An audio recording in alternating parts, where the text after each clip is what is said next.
การเตรียมตัวเป็นวิศวกรที่ตลาดต้องการในปี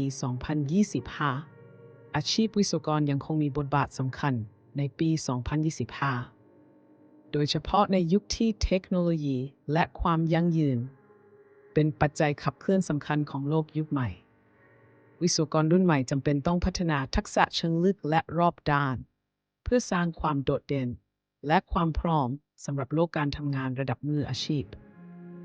เทคโนโลยีอย่าง AI, IoT และ Data Analytics เป็นหัวใจสำคัญของงานวิศวกรรมสมัยใหม่ การเรียนรู้ซอฟต์แวร์ เช่น SolidWorks, MATLAB และ Python จะเพิ่มขีดความสามารถการทำงานของคุณอย่างมหาศาล ความเชี่ยวชาญด้านพลังงานทดแทน และการออกแบบที่ลดผลกระทบสิ่งแวดล้อมเป็นที่ต้องการสูง วิศวกรต้องประยุกต์ความรู้นี้ในงานเพื่อความได้เปรียบ การแก้ปัญหาอย่างมีประสิทธิภาพผ่านโครงการจริง หรือทีมงานช่วยพัฒนาความสามารถนี้ รวมถึงเสริมทักษะการวิเคราะห์ที่ชัดเจน ในโลกที่เชื่อมโยงถึงกัน วิศวกรต้องมีความสามารถด้านภาษาอังกฤษ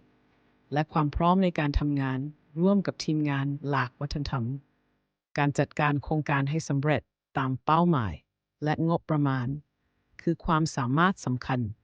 การใช้เครื่องมืออย่าง Microsoft Project หรือ Agile ช่วยให้คุณบริหารงานได้อย่างมีประสิทธิภาพ